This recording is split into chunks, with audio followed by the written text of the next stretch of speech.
my pleasure to introduce our next panel on how parents can build resilience. And we have with us Alejandra Reyes, a clinical psychologist with over 15 years of experience working in diverse clinical settings and schools. She earned her degree in clinical psychology at the Universidad Iberoamericana and has a national certified license from Mexico. She completed her thesis on suicide survivors and bereavement. And besides working for TEL, she collaborates with the British School in Tokyo, the Mexican Embassy in Tokyo, the Loyola Center of Sophia University, the Educational Network for Spanish Speakers in Japan, and co-facilitates the Parent-Child Learning Support Group for families with school-aged children with learning differences. So that is another resource for you all. I'd also like to welcome Andrew Neuman. Andrew first came to Japan as an exchange student at International Christian University. Since then, he has lived and worked in Japan off and on for nearly 40 years. Celebrating their 33rd wedding anniversary this year, Andrew and his wife Anne are the very proud parents of their 16-year-old son, Yoshinori, whom they adopted at age 8. Andrew and his family have made Tokyo their home since 2015. And moderating your panel today is Vicky Scorgi, our TEL Lifeline Director. I won't read Vicky's whole bio since you've already met her a few times today, but Vicky's been with TEL since 2004 and has been our Lifeline Director since 2013. So over to you, Vicky. Thank you very much, Selena, and to everybody who is here this afternoon as we enter into our last panel discussion. And we've had some fantastic discussions across today and again and yesterday as well. Just thrilled by all of the conversations that we're having. So in this last panel, we're going to be talking about those things that can support parents to be more resilient. And the first resilient. Yes. And the first person that I have that's going to speak with us is Andrew. So they've both got such a lot of information here today that they want to share with you. So I'm going to throw it over to you first, Andrew. You're on mute, Andrew. There we go. Thank you. And can you hear me now? Brilliant. Can you hear me now? Yes. Hello? Okay, great. Let me just start sharing my screen. Okay. All right, and everyone can see my screen? Yes, okay, great. All right, once again, my name's Andrew Neuman, and thank you for the opportunity to present to all of you and for TEL for inviting me to this very useful workshop. My objectives for today are to give you a couple of examples of how we learn to become resilient as a family, how we maintain and build resilience. And I've got a couple of practical tips for you. One is called Get Yourself a Posse, and I'll explain that. Living within your means, and practicing dialogue with your significant other and family members. And then if we have time, I will share some resources with you that you can take away after today's discussion. So a little bit about me. I was born in Wisconsin. My father is American and my mother is British.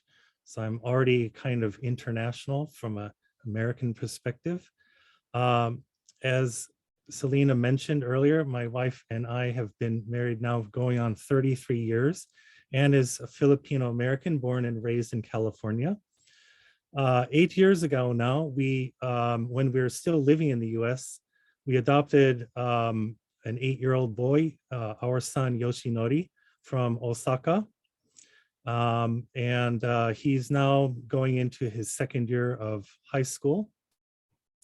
And I first came to Japan in 1984 as an exchange student at ICU, which is here in the background in Mitaka, and have lived off and on in Japan ever since then. In 2015, I had a job transfer opportunity, and looking at my son's personality, etc., we decided to move as a family to Tokyo and make this our home. So that's a little bit about us. Now, I'd like to relate or give you a couple of examples of difficulties we've experienced as a family and how we learn to become resilient in the face of those circumstances. So one is what I call reactive resiliency, what just happened. And the point I want to make here is it's okay to be stunned at first in the face of adversity and to allow yourself some space and time to process what just happened to you and to build a network of trusted friends and professional resources to help you through those difficulties. So one example was when we were living in California, my wife and I decided that we wanted to adopt a child from Japan.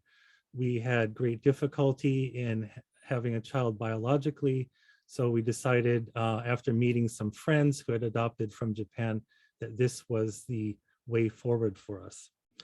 I was working for a nonprofit in San Francisco at the time. It was involved in Japan-US relations, and I had made it very clear that my wife and I were in the process of adopting from Japan.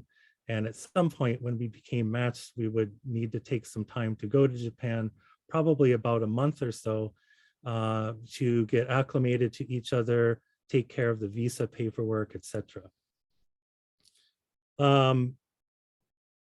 In 2013, April of 2013, I had my annual performance review with the nonprofit and had received very high evaluation.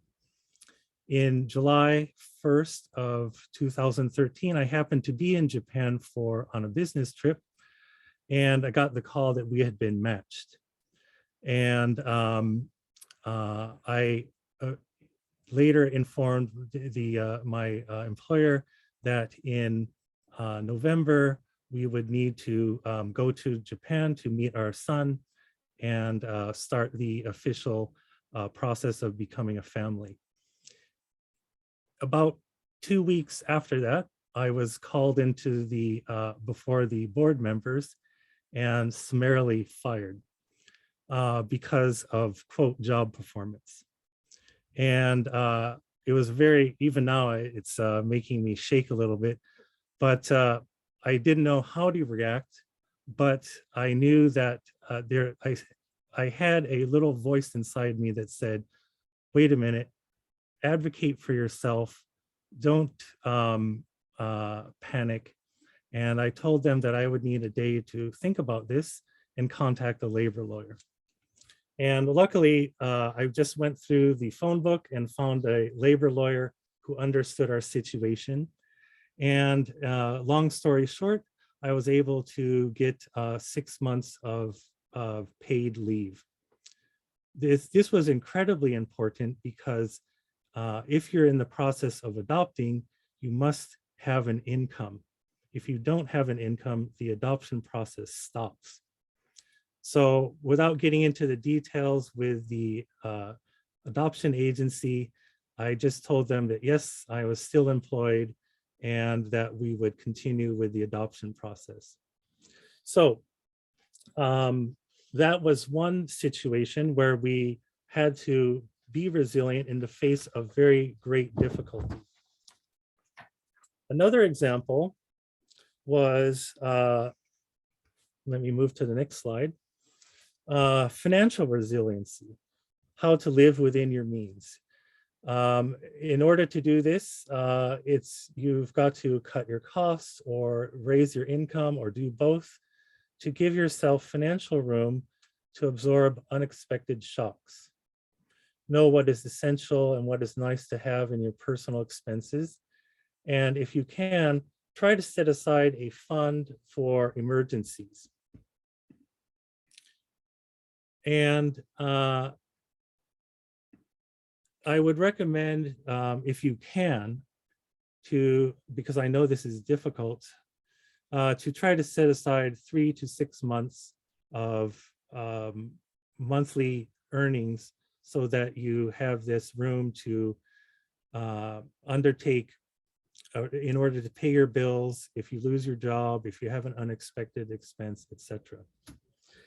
Case in point was after we had moved to Japan for my job transfer, there was the company I was working with at the time had some unexpected cutbacks. And rather than laying me off outright, they asked me to take a 70% pay cut, which is quite huge. So what we did is we moved into a much smaller apartment. Luckily, it was in our same neighborhood. But as many people here in Japan know, it's quite a big deal to relocate apartments for 2 reasons. One is you need to come up with about 3 months rent for various deposits. The other is that we are a non-Japanese family. And when I went to the rental agency and the agent would call up the various landlords and say, we have a very nice couple that wants to look at an apartment. They have a job. He has an MBA. He speaks Japanese. The landlord would, in about 2/3 of the cases, would say, are they Japanese or foreigner? To say foreigner. And they would hang up. And my wife would say, what's going on? And I say, here in Japan, they can refuse to rent to foreigners out front. Unlike the United States, where that's prohibited by law. It still goes on, but you can't say it out front. So we moved to a smaller apartment, saved 60,000 yen a month, about $600, which gave us a lot more financial flexibility. And again, I relied on my network. I had some Japanese friends who acted as our guarantor in that situation. So what did we learn from those 2 experiences, as well as many others? The best advice that I can give you is to give yourself a posse. Posse is, in the US, is a term used for a group of citizens entrusted by a sheriff to preserve the peace. In the case of individuals, a posse, or some people use a board of advisors, is people that you can trust who support you and look out for you.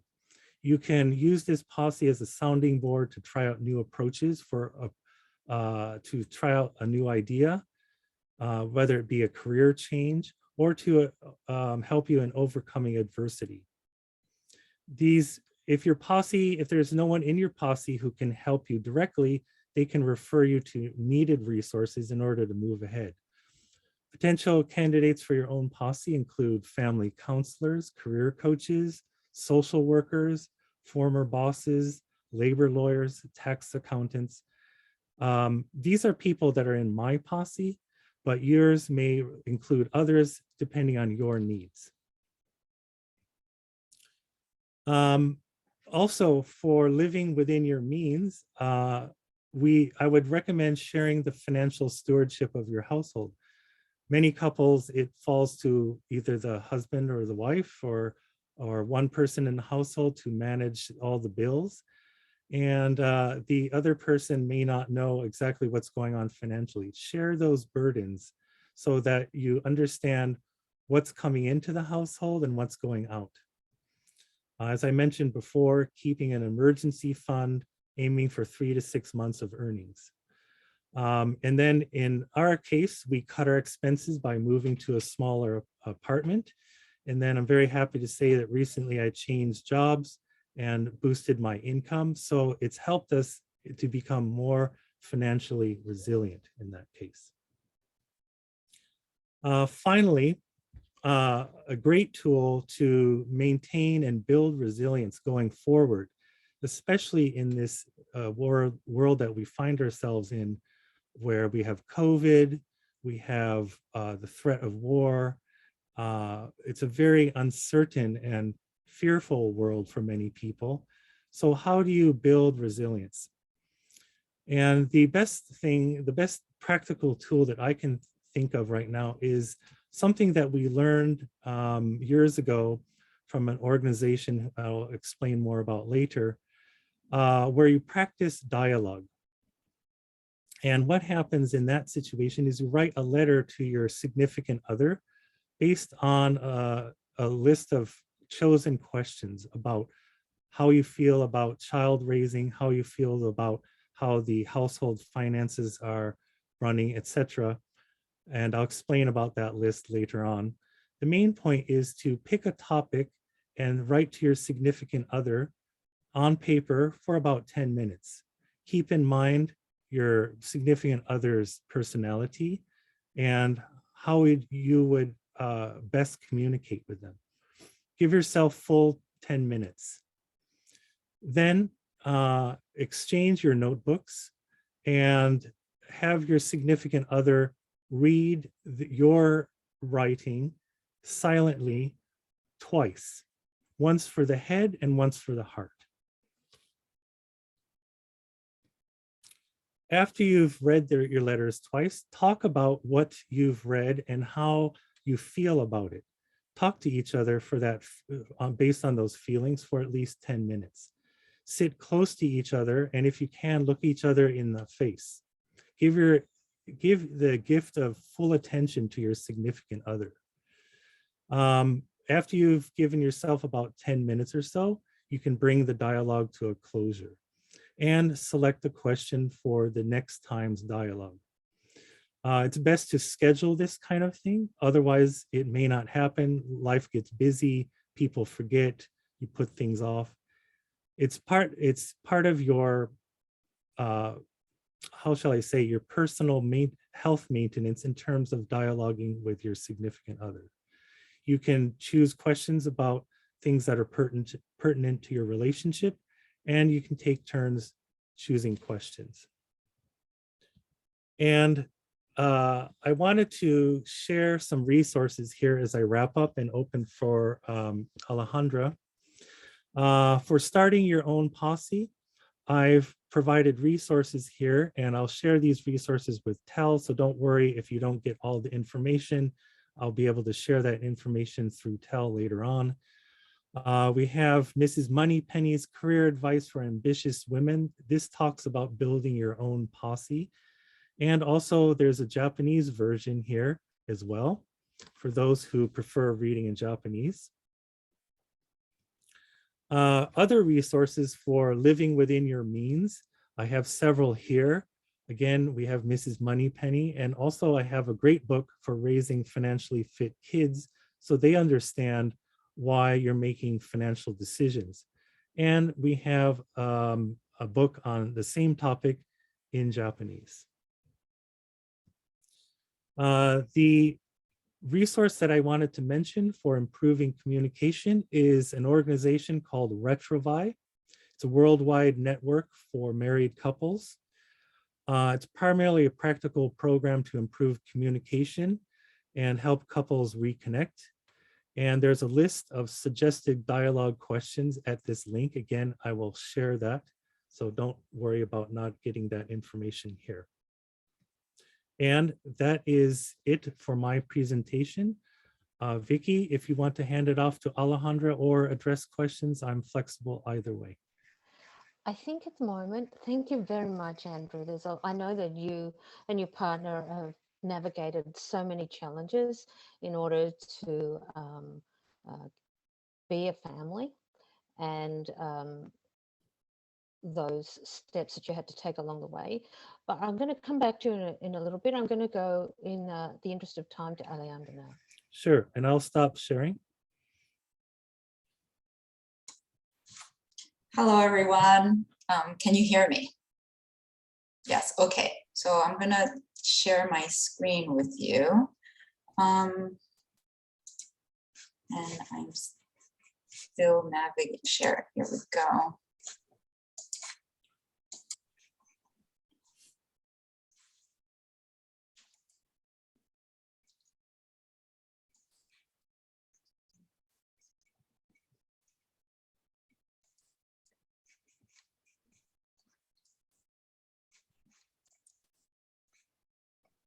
see if I get it right.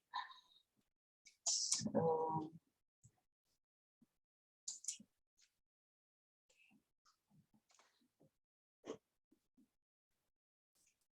okay, so I hope you can all see my screen. Yes, I did it.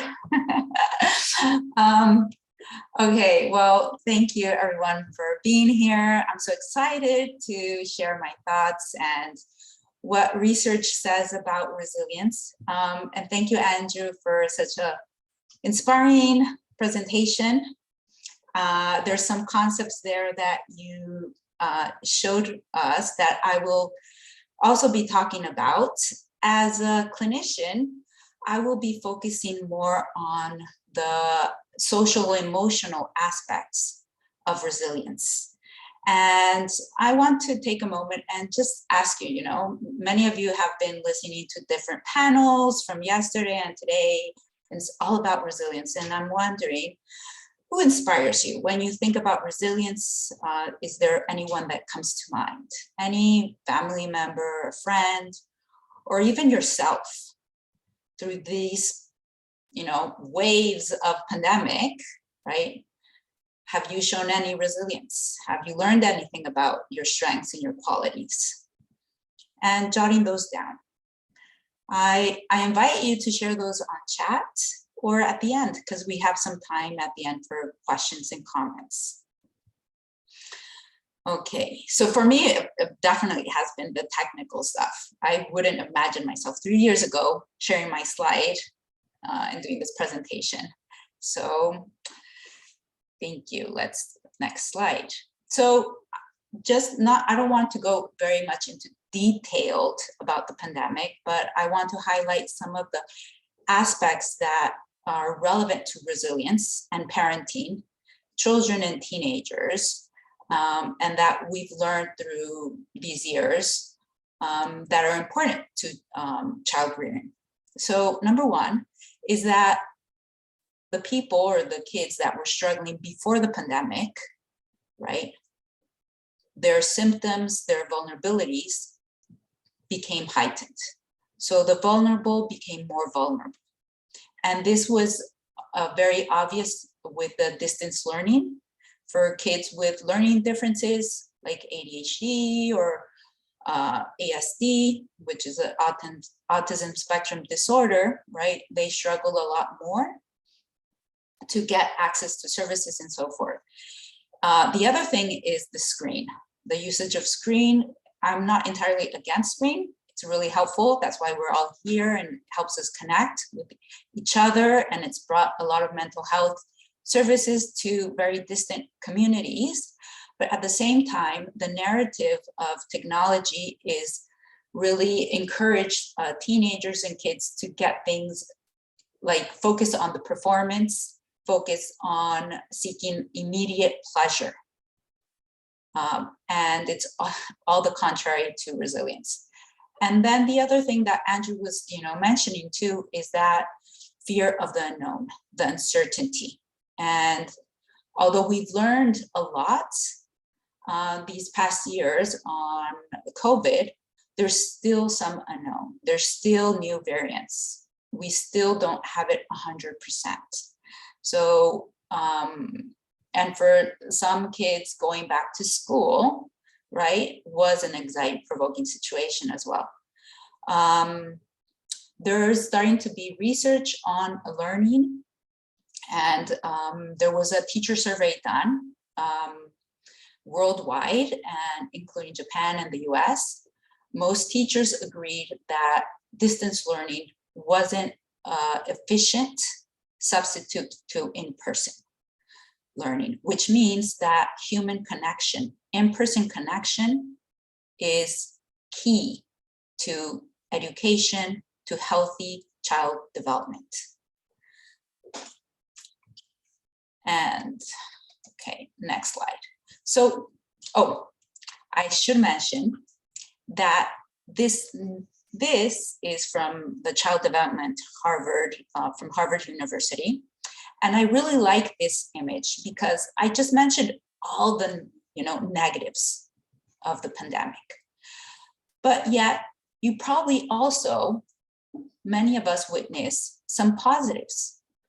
People getting mobilized, people coming together, people donating food and time and supporting each other. So resiliency is the capacity, and I'm going to read it, of a system, whether it's a person, a family, which Andrew very kindly shared with us, an economy or a community to adapt successfully to challenges that threaten the functioning, the survival, or the development of that system. So it's all about balance. So we have life, and not only the pandemic, but probably every one of you has gone through challenges, that be divorce, separation, international move, stress related to work, right? And that all goes on the negative side. But we also have the possibility, and this is the great news that I have, research says that we have the possibility to gear the fulcrum to the positive. So we are all born with a capacity to be resilient. It's not a magical or special ability or talent that only a few people have. This is a human capacity. And yes, it's true, because of genetics or family history or, generational trauma, poverty, all of that, some people are born with the fulcrum more towards the negative. Good news is, yes, the more we practice certain skills, which I will share with you, we can move the fulcrum towards the positive. And this is something more recent. When I studied like 2 decades ago in college, that wasn't the idea. So research has been really updated into something very positive about neuroplasticity. And so we can change, right? And we can develop. We don't need, right, huge trauma or only a pandemic to make that, that change. We can practice these things every day. So what are the things that help us, or the skills that help us build the resiliency, individual resiliency, right? 1, deal with stress. It's not surprising, right? 2, supportive, responsive relationships. What Andrew was saying, find your posse, am I pronouncing it right? Posse, yeah. Posse, your posse. So finding that group of supportive individuals that that you can count on and that you can trust. And 3, build core skills such as executive function. So because of time, I'm just not going to go very into much detail, and it's just going to be a brief introduction. But at the end, you can ask all the questions you want. Okay, so stress response. Maybe many of you know the fight, flight, or freeze response, and this diagram is very colorful, and I think that's quite helpful and clear, that we're all have this homeostatic state, and it's a biological mechanism that we have. That is one of the concepts that I want you to take away with this. A stress response is healthy and it helps us survive. So usually we want to be in this green zone where we feel safe. Sometimes things can happen and we go up to the yellow zone, feeling dangerous, but it still feels manageable. And then there are moments where we're in the red zone. The longer we're on the red zone or the yellow zone, the harder it becomes and the more depleted we become. The good thing is that if we practice skills every day, it's like charging our phone. We have that surplus of, emotional resiliency to help us deal with the stressful moments. Number 2 of this concept, it's very important for you to take away, is that what triggers the sense of danger is different in each person, even among siblings. So in schools with kids, maybe the face masks are something that might trigger some kids and say, I don't like face masks, I want to take it off, I want to see my friends, talk with them and everything. But maybe for some other kids, the face mask may be a sign of protection and safety. So remembering that the stress response, yes, it's a human general response, but it also is very individualized. To think about it and relate it to the resiliency, I think these are very clear and easy to understand concepts.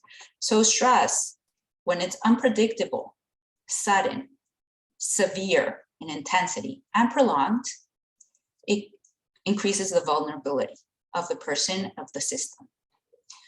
If we can bring some predictability to the stress or to the situation, and we learn to manage the intensity, the emotional response, right? Like Andrew was saying, take a moment, give me a day or two to think about it, right? And then some control, a sense of power of what we can do about it. You're practicing resilience. And this can be done with big big stressful moments, or, small changes. So core skills, executive functions. These are a few, but I think the most significant or most important.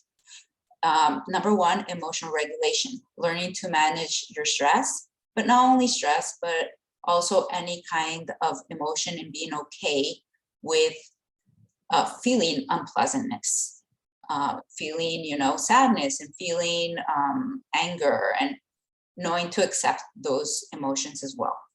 Prioritizing, focusing on what's important for you. And I tell many parents, choosing your battles, right? We sometimes have really high expectations on our kids, and knowing that we need to prioritize and help them navigate all of the challenges. So not sweating the small stuff. Self-awareness implies a lot, which also includes self-efficacy and confidence. Children learn from the parents, right, what their strengths are, learn the areas where they need to develop, right? And that helps them know, hey, I can deal with this challenge, or maybe I need to get some help. And asking for help is okay.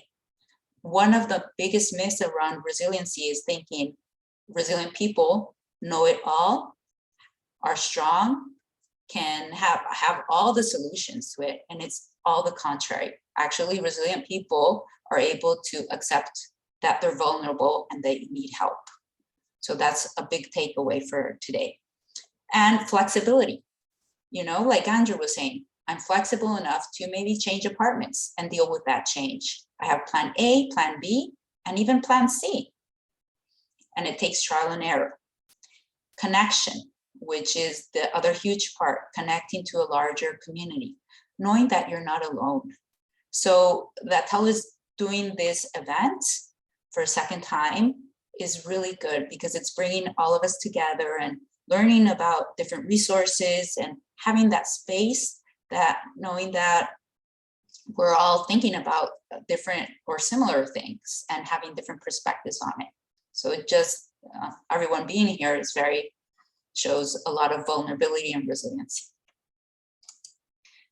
So what are the activities, right? You want to have some practical takeaways on this is basically, if you think of that colorful image of safety is at the bottom, and you really need to focus first on a sense of safety and connection.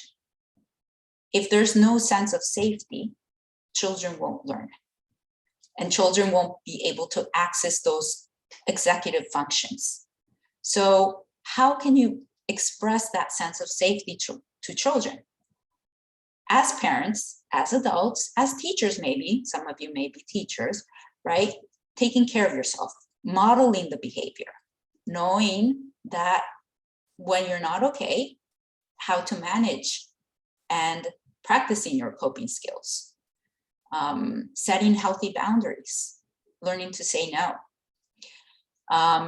2, I work with a lot of kids and teenagers, and one of the most common things I hear is, I want parents, others to listen to me and validate their feelings. So you want to have, those moments where you connect as a family, right? And that's what one of the things that Andrew was saying, that dialogue, really listening and validating the other person. That doesn't mean you have to agree, but just trying to see the other person's perspective. At the end, I have some bonus slides where there's tons of questions you can ask yourself, how much you're practicing this with your children or the kids in your life. 3, plan and prepare. Bring some control into the stress. And this is basically routines. Any change brings stress. The brain does not like change. So for kids that go to school or go back home or play or have to stop, playing and do homework, all those changes create stress. So the more you plan and prepare for it collaboratively, the smoother they can be. And obviously, it's really highly suggested that you start with something repetitious, right? Body regulating, clapping, singing, and you make it a pattern, right? Then 4, stay present and connected. Mindfulness, there's a lot of research out there on mindfulness and gratitude practice, and that's staying, in contact with your thoughts and your feelings. And 5, the research has said that news media, screen, there's an overflow of information. So really limiting and being mindful of how much exposure you're giving your children and yourself. And social development, have a hero, someone to look up to. Read inspiring stories, redefine success, look for the helpers, right? On all difficult situations, there are people supporting each other, looking out for each other. And 2, ask for support and connect to your community.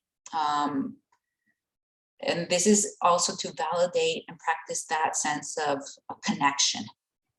Play is emotional, social, all of it.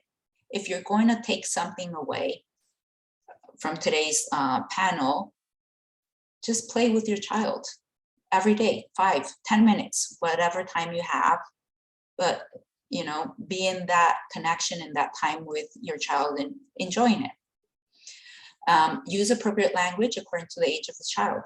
It's important that you know how to learn to communicate and start that dialogue that Andrew was saying from a very young age, right? And stay true to your values, and at the same time, open to different perspectives.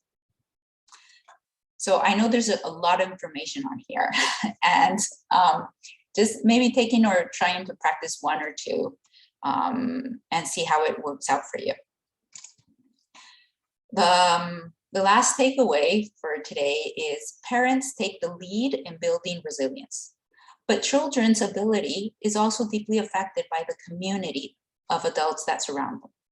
So I'm a parent as well. I have a teenager who has ADHD and epilepsy, and it also has been a challenge. But what has been very helpful is to have that support, have that network of people I trust, and know that my child is also feeling supported by them. So it's not only dependent on one person or one adult, and building that community is key. And these are all bonus slides. I'm not sure how much time I have left, but these are just bonus slides, so I can share them with you. And here are some questions that you can ask yourself: how much I'm helping my child to have a sense of control, and efficacy and competence, and resources on some videos for kids and teens and for parents too, and teachers, some articles on growth mindset, and the research that I used to share my slides with, and some websites. And the parent support group is for those families that have kids with learning differences. I'm really, really welcoming all to connecting with that group. It's a wonderful, very safe place. So that's all from my side. Thank you. Thank you. Thank you for listening.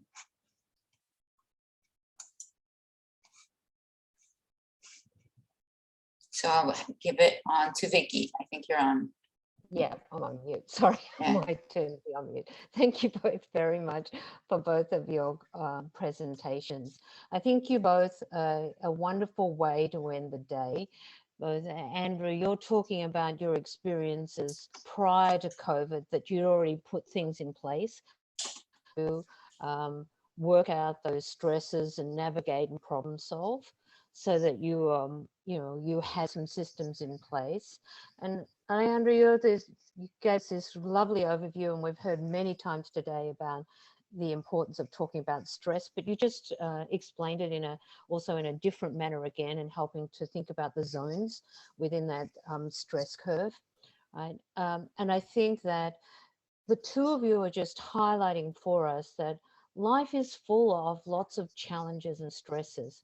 While at the moment we've been talking about COVID and the global impact of this pandemic. But as Alexandra was saying, there's wars in Ukraine. There are yesterday we heard from people who were struggling with cancer. Andrew, you were talking about the stresses of adopting, or if you can't have children, all of those things.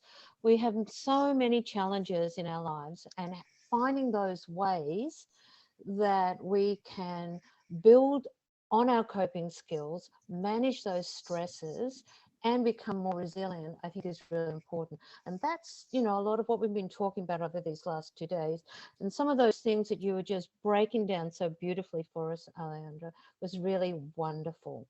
Maybe if doesn't look like there's any questions in the chat. So maybe if I was to throw back to you, Andrew, if there was one takeaway from COVID that you would say has made you more resilient, what would that be? Sure. There's so many, thank you for that question. There's so many unexpecteds that it's really taught us to learn to be comfortable with uncertainty and accepting that we don't have all the answers in the moment. And the key for me, if you want to have an image to becoming more resilient, is you don't have a roadmap that shows the exact way forward. Like if I do A, B, and C, then I'll be able to solve this problem. But resiliency gives you a compass that if I move in this direction, then I will find a way out of this. And that direction, just to leverage what Alejandra has mentioned, involves speaking with your family, talking with your family, communicating with love with your family. That is, I would say, a key takeaway to dealing with a very uncertain world that COVID has showed us. The world, I don't think, has become any more uncertain. It's just that COVID has shown us how uncertain it is for all of us at the same moment in time, to varying degrees. So I think it's just highlighted how uncertain the world is. How do we react to it? And if we talk with each other and show love to each other, that is the direction you want to move in, and will help you to become more resilient. Thank you. Thank you very much, Andrew. And if I ask the same question to you, Alejandra, what would be your response? Thank you, Vicky. Well, yes, I just want to add something, that the skills of resiliency, research says it's basically the skills to child healthy development. Mm-hmm. So it's not something magical or special, but just basic good child development. And So having to navigate the COVID situation, as I mentioned, I have a child, and he first reacted by, taking up to 10 showers a day, right? And I like how Andrew, you wrote like reactivity resilience. Yes. Like, I love that concept. And yeah, as a parent, it's like, oh my gosh, the water fee and everything. So I had to change my expectations. Yes. And say, well, my child is struggling, and his way to cope is taking several showers a day. And having the compassion to say, okay, my parent rating scale, right, has nothing to do how he's coping with it. So that was one of the main challenges I had to go through, and really practicing compassion and saying, this is not about me, this is about my child, and coming up with a different plan and encouraging a dialogue with him.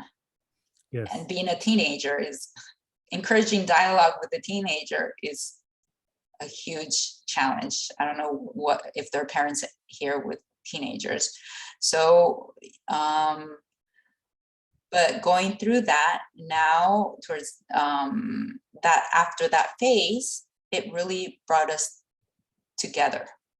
And instead of avoiding it or fighting it against it, it brought us closer. It wasn't easy, and I didn't have a plan for it. So that was my learning experience for sure. And if I could just make another comment on that, when you were mentioning about, it's not about you as a parent, but how your son is reacting to this. That is one of the fundamentals of the dialogue process from Retrovi is, and I mentioned, you read what your partner has written 2 times. It's to put yourself in the place of your partner and read what they're thinking, what they're feeling, rather than to say, yeah, but, or this is making me feel angry. It's to stop and make yourself quiet and focus on what they're feeling and what they're saying. And just being heard can resolve a lot of things and really help with your overall resilience. And that's the point number 2, where it's like, listen, but actively listen and validate the other person's experience, right? Listening is, I think, one of the most significant and key skills to practice, and listening to yourself, to your thoughts, and being able to listen to others. The more connected you are to yourself, the more you know your thoughts, but your emotions, the more connected you will be to others. So yes, it's practice. Obviously, no one's perfect. It takes time and practice and practice. So that's the great thing. As parents, you can offer that opportunity. The more opportunities you give your children to practice these skills, and you model the behavior, yeah, it becomes more automatic. Alejandra, I do have one question, and it'll have to be the last one that we go to. So, I love what you both are saying. Throughout the last couple of days, we've heard this as well, that taking that moment, thinking about how we communicate with each other and listening. I mean, that's something we've known on the Lifeline since its beginning, and many Lifelines know the value of just listening and being there for someone and validating their experience. But we do have one question, so this is from Cole. What advice would you have to an individual who finds themselves being a single parent without that support? How do they find that resilience? Do you want to go with that, Alejandra? Should I go? Okay. Well, yeah, being a single parent, you have to take different roles and different hats, and being aware of the different roles you have.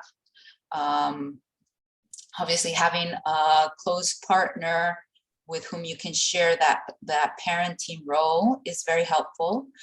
But I would say, number one, self-care, taking care of yourself and knowing your strengths and your limitations, knowing your non-negotiables and recharging, not every once in a while, but daily and in small dosages. Research says that, it takes a couple of seconds and even minutes just to connect to yourself and take deep breaths, or go for a walk in nature, and some nourishing body connected activity, right, to let the brain know that you're safe. Because if we're not in that space where the brain is feeling safe, then whatever you try will be really difficult. So you need to bring that sense of safety, and maybe, imagine a safe place. You can't go to the beach, you can't meet with the people you love, and so forth. Just imagining it is helpful. So, and what Andrew was saying, build your own team, right? Where the parent support group is great, because we talk about all of these things and we share these experiences we have. So I would say, yeah, take care of yourself and build that supportive network. On that note, I think that's a beautiful point to end it all and end this panel. So thank you, both of you, for your support and advice and guidance and tips for parents through future stresses, as well as managing what's going on right now. Thank you both very much. Thank you. And I see there's a couple of other questions about building a posse. I'll share this information with Vicky and the rest of the TEL team, so that you have that information to access.